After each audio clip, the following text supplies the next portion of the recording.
اور سورہ مائدہ میں ہے اللہ تعالیٰ نے اپنے نبی صلی اللہ علیہ وآلہ وسلم سے اپنا وعدہ پورا کیا اور آپ صلی اللہ علیہ وآلہ وسلم کی دنیاوی حیات میں اور اس کے بعد بھی سب سے حفاظت فرمائی۔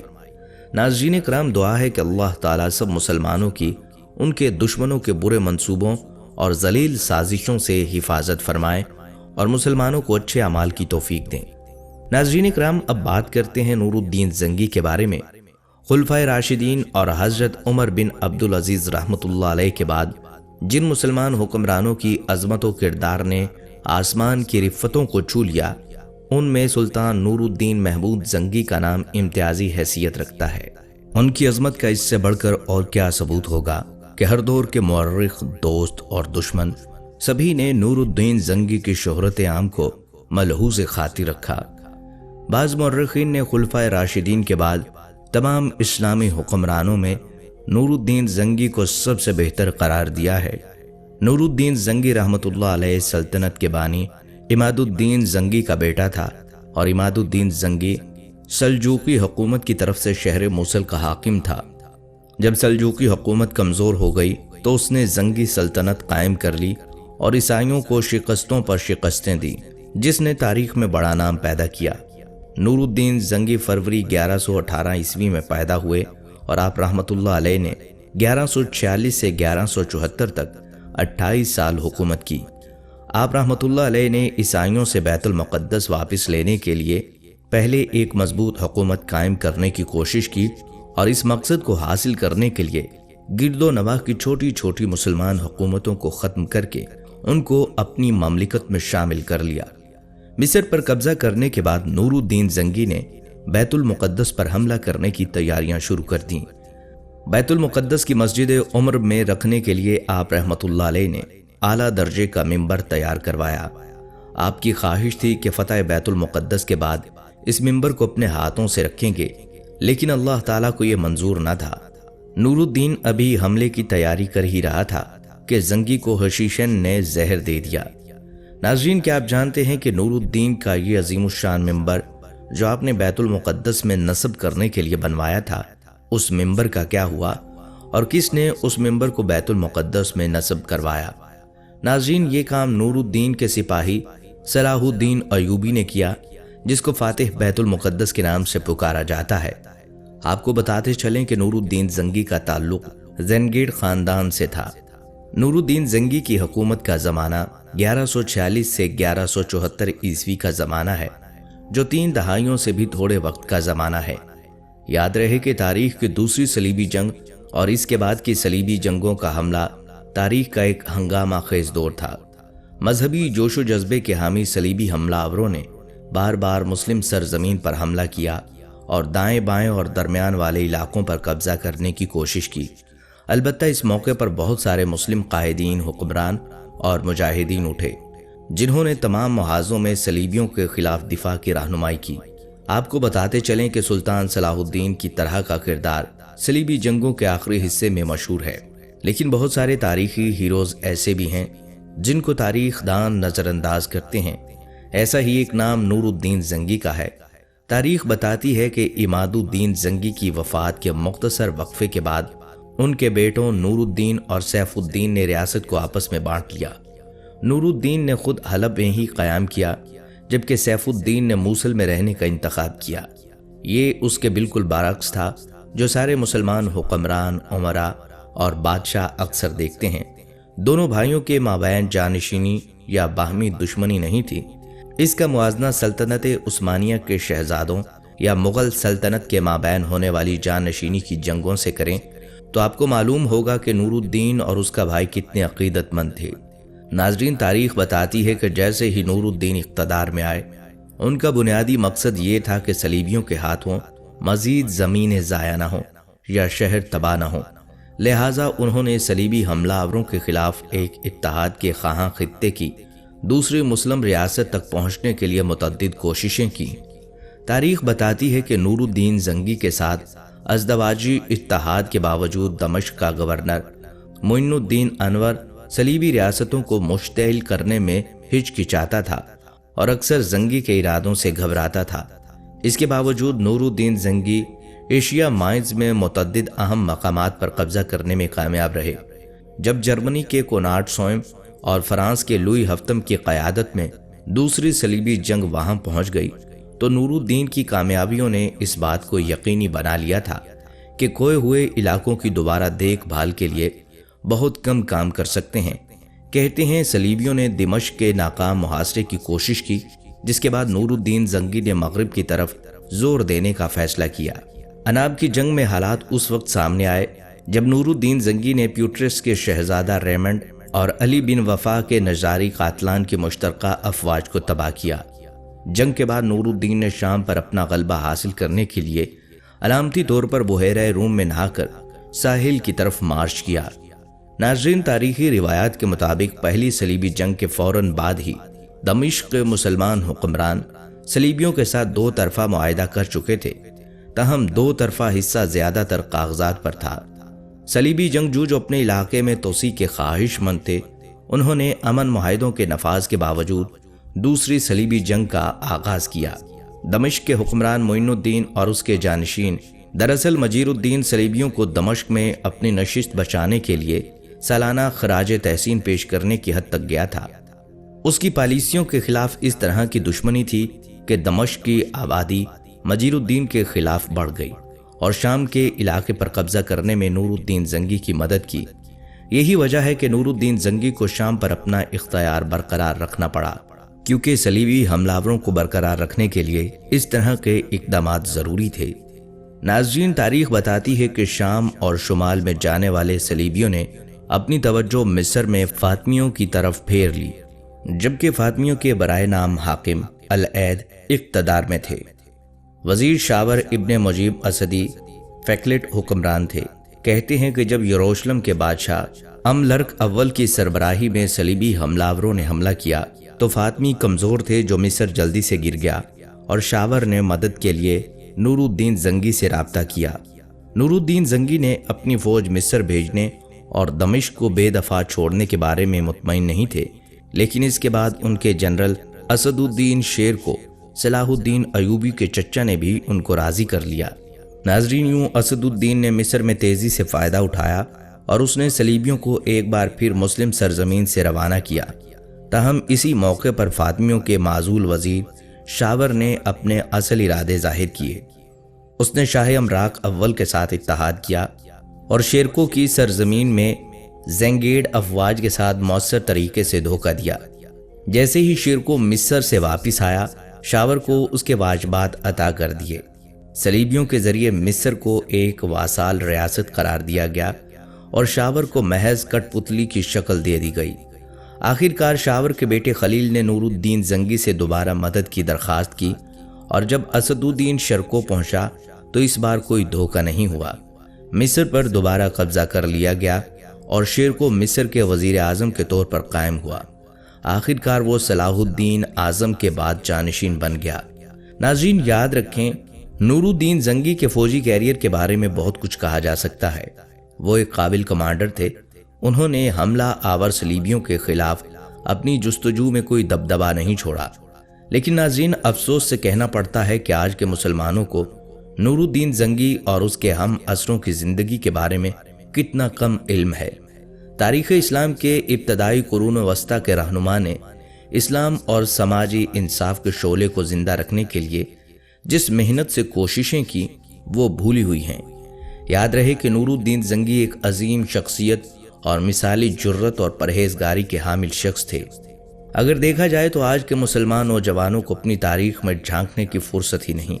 آج بیت المقدس میں مسجد اقصیٰ کے ساتھ کیا ہو رہا ہے، فلسطین کے مسلمانوں پر کتنے ظلم ڈھائے جا رہے ہیں، لیکن مسلمان خاموش ہیں۔ کیا آپ نے سوچا ہے کہ اسی خاموشی کا نقصان کیا ہوا ہے؟ ناظرین، اس خاموشی کا نقصان یہ ہوا ہے کہ اسلامی عہد زرعی کے علاقے شام و عراق سے اسلامی تہذیب و ثقافت کو نیست و نابود کر دیا گیا ہے۔ اب آنے والی نسلیں کھنڈرات پر یہود و نصارہ کی نئی کنسٹرکشن کے امور دیکھیں گے۔ بابل اور نینوا کی وراثت کھنڈر بنا دی گئی۔ اب دجلہ اور فرات کے کنارے نیل کے ساحلوں تک نہ کوئی نور الدین زنگی ہے، نہ اس کا سپہ سالار اعظم، نہ اس کا سپہ سالار صلاح الدین ایوبی، نہ تاریخ دان ابن اسیر جز۔ اور نہ تاریخ دان ابن اسیر جزری۔ بیت المقدس حالت جنگ میں پہلے بھی تھا، آج بھی ہے۔ 44 ملکوں کی اتحادی فوج محض محو تماشا ہے۔ یمن سوئے کھنڈر ہے، قطر، بحرین و عرب برسر پیکار ہیں۔ یہاں تذکرہ کرتے ہیں مسجد نوری کا۔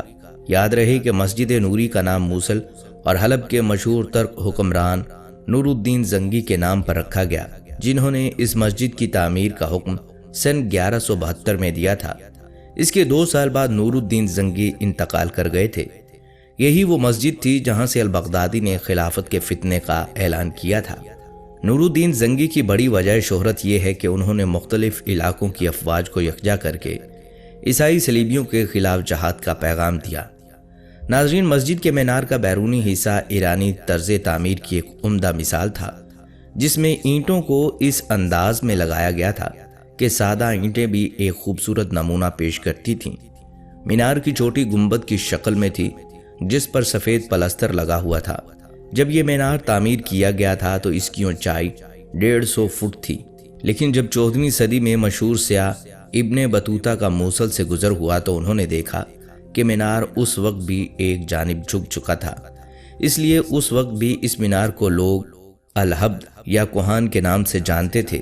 جہاں تک ماہرین کا تعلق ہے تو ان کا کہنا ہے کہ جھکاؤ کی وجہ اس علاقے میں شمال مغرب سے چلنے والی ہوا ہے، اینٹوں پر جنوب سے پڑنے والی تیز دھوپ، یا وہ کمزور جپسم ہے جو اینٹوں کے درمیان لگا ہوا ہے۔ ناظرین، آپ کو بتاتے چلیں کہ نور الدین زنگی کی شہرت کی بڑی وجہ یہ ہے کہ انہوں نے مختلف علاقوں کی افواج کو یکجا کر کے عیسائی صلیبیوں کے خلاف جہاد کا پیغام دیا۔ عیسائیوں سے بیت المقدس واپس لینے کے لیے سلطان نور الدین زنگی رحمۃ اللہ علیہ نے پہلے ایک مضبوط حکومت قائم کرنے کی کوشش کی، اور اس مقصد کو حاصل کرنے کے لیے گرد و نواح کی چھوٹی چھوٹی مسلمان حکومتوں کو ختم کر کے ان کو اپنی مملکت میں شامل کر لیا۔ شروع میں نور الدین زنگی کا دارالحکومت حلب تھا۔ 549 ہجری میں اس نے دمشق پر قبضہ کر کے اسے دارالحکومت قرار دیا۔ اس نے صلیبی ریاست انطاکیہ پر حملے کر کے کئی قلعوں پر قبضہ کر لیا، اور بعد ازاں ریاست اڈیسا پر مسلمانوں کا قبضہ ختم کرنے کی عیسائیوں کی کوشش کو بھی ناکام بنا دیا۔ دوسری صلیبی جنگ کے دوران دمشق پر قبضہ کرنے کی کوششوں کو بھی انہوں نے ناکام بنا دیا، اور بیت المقدس سے عیسائیوں کو نکالنے کی راہ ہموار کی۔ ناظرین، یاد رہے کہ دوسری صلیبی جنگ میں فتح کی بدولت مسلمان تیسری صلیبی جنگ میں فتح یاب ہو کر بیت المقدس واپس لینے میں کامیاب ہوئے۔ اس زمانے میں مصر میں فاطمی حکومت بھی قائم تھی، لیکن اب وہ بالکل کمزور ہو چکی تھی، اور مصر چونکہ فلسطین سے ملا ہوا تھا، اس لیے عیسائی اس پر قبضہ کرنا چاہتے تھے۔ یہ دیکھ کر نور الدین نے ایک فوج بھیج کر 564 میں مصر پر بھی قبضہ کر لیا اور فاطمی حکومت کا خاتمہ کر دیا۔ اپنے 28 سالہ دور اقتدار میں نور الدین نے نہ صرف دمشق پر قبضہ کیا، بلکہ مستقبل میں صلاح الدین ایوبی کو ملنے والی کامیابیوں کی بنیاد رکھی۔ اس وقت صلاح الدین ایوبی مصر میں نور الدین زنگی کی فوج کے کمانڈر تھے، اور پھر اپنے رہنما کے انتقال کے بعد سن 1187 میں انہوں نے بیت المقدس کو آزاد کرایا اور ایوبی عہد کی بنیاد رکھی۔ ناظرین، ہم نے ذکر کیا تھا کہ نور الدین زنگی نے بیت المقدس کو فتح کرنے اور آزاد کرنے کا خواب دیکھا تھا۔ بیت المقدس یعنی مسجد اقصی کے اندر نصب کرنے کے لیے عالی شان ممبر بھی بنوایا تھا، لیکن اس کی زندگی نے وفا نہ کی اور یہ کام سر انجام نہ دے سکے۔ ناظرین، صلاح الدین ایوبی نے نور الدین زنگی کی دیرینہ خواہش کو پورا کیا۔ کہا جاتا ہے کہ سلطان نور الدین زنگی بہادری میں اپنے باپ کی طرح تھے۔ ایک مرتبہ جنگ میں اپنے دشمنوں کی صف میں بار بار گھستے دیکھ کر اس کے ایک مصائب قطب الدین نے کہا، اے ہمارے بادشاہ، آپ اپنے آپ کو امتحان میں نہ ڈالیے۔ اگر آپ مارے گئے تو دشمن اس ملک کو فتح کر لیں گے اور مسلمانوں کی حالت تباہ ہو جائے گی۔ نور الدین زنگی نے یہ بات سنی تو اس پر بہت ناراض ہوئے اور کہا، قطب الدین، زبان کو روک لو، تم اللہ کے حضور گستاخی کر رہے ہو۔ مجھ سے پہلے اس دین اور ملک کا محافظ اللہ کے سوا کون تھا؟ میں نہیں ہوں گا تو اللہ کسی اور کو ذمہ داری سونپ دے گا۔ ناظرین، تاریخ بتاتی ہے کہ سلطان نور الدین زنگی نے شریعت کی خود پابندی کی اور اپنے ساتھیوں کو بھی پابند بنایا۔ انہیں دیکھ کر دوسروں نے تلقین کی، جس کی وجہ سے عوام میں اسلام پر عمل پیرا ہونے کا جذبہ پیدا ہو گیا اور لوگ خلاف شرع کاموں کے ذکر سے بھی شرمانے لگے۔ یاد رہے کہ سلطان نور الدین صرف ایک فاتح نہیں تھا بلکہ ایک شفیق حکمران اور علم پرور بادشاہ تھا۔ اس نے سلطنت میں مدرسوں اور ہسپتالوں کا جال بچھا دیا۔ اس کے انصاف کے قصے دور دور تک مشہور تھے۔ وہ بڑی ذاتی زندگی گزارتا تھا۔ بیت المال کا روپیہ کبھی خرچ میں نہ لایا۔ مال غنیمت سے اس نے چند دکانیں خرید لی تھیں جن کے کرائے سے وہ اپنا خرچ پورا کرتا تھا۔ اس نے اپنے لیے بڑے بڑے محل تعمیر نہیں کیے بلکہ بیت المال کا روپیہ مدرسوں، شفا خانوں اور مسافر خانوں کو قائم کرنے اور رفاع عامہ کے دیگر کاموں میں صرف کیا۔ دمشق میں اس نے ایک شاندار شفا خانہ قائم کیا تھا۔ اس کی دنیا میں مثال نہ تھی۔ اس میں مریضوں کو دوا بھی مفت دی جاتی تھی اور کھانے اور رہنے کا خرچ بھی حکومت کی طرف سے ادا کیا جاتا تھا۔ کہتے ہیں سلطان نور الدین زنگی نے تمام ناجائز ٹیکس موقوف کر دیے تھے۔ وہ مظلوموں کی شکایت خود سنتا اور اس کی تفتیش کرتا تھا۔ ناظرین، نور الدین زنگی کی انہی خوبیوں اور کارناموں کی وجہ سے اس زمانے کے ایک مورخ ابن اسیر نے لکھا ہے کہ میں نے اسلامی عہد کے حکمرانوں سے لے کر اس وقت تک کے تمام بادشاہوں کی تاریخ کا مطالعہ کیا، لیکن خلفائے راشدین اور عمر بن عبدالعزیز کے سوا سلطان نور الدین زنگی سے زیادہ بہتر فرمانروا میری نظر سے نہیں گزرا۔ ناظرین، جہاں تک بات ہے سلطان نور الدین زنگی کی وفات کی تو کہا جاتا ہے کہ سلطان نور الدین زنگی ابھی بیت المقدس پر حملے کی تیاریاں کر ہی رہا تھا کہ سلطان کو حشاشین نے زہر دے دیا۔ گلے میں سوزش پیدا ہو گئی جو ان کی موت کا باعث بنی اور 15 مئی 1174 کو ان کا انتقال ہو گیا۔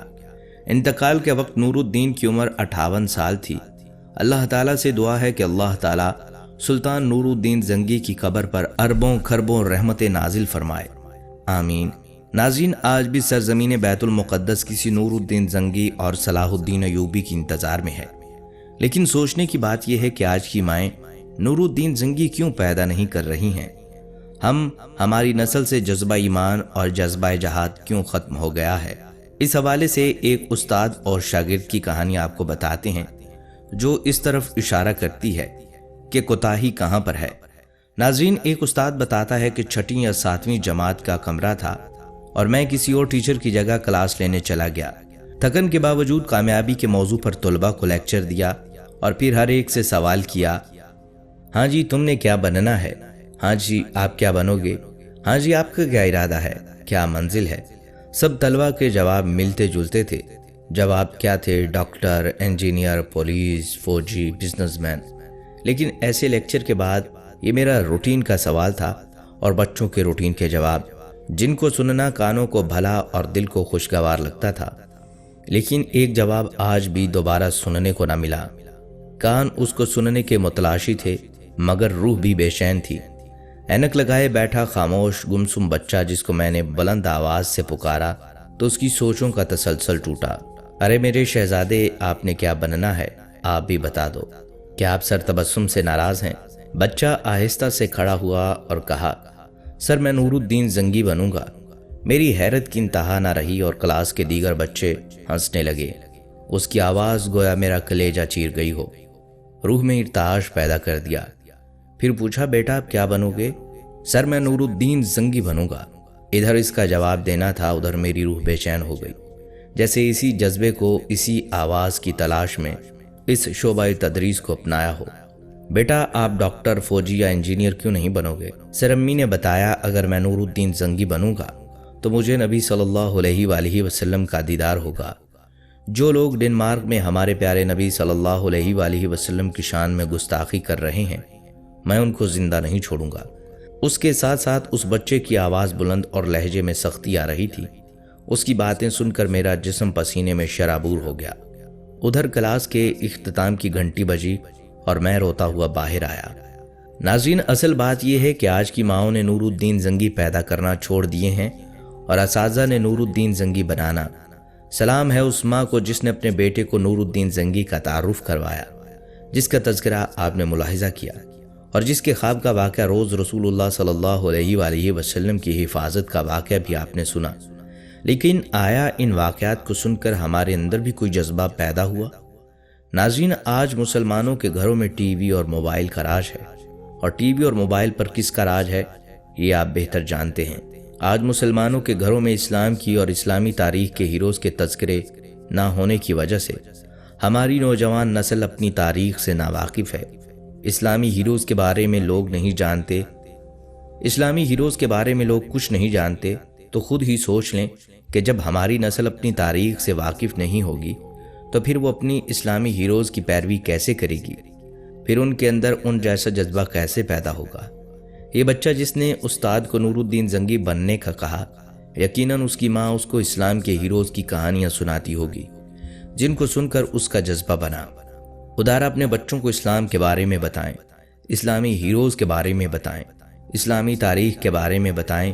فلسطین کیا ہے، بیت المقدس کیا ہے، مسجد اقصیٰ کیا ہے، ان کی مسلمانوں کے لیے کیا اہمیت ہے، یہ سب اپنے بچوں کو بتائیں گے۔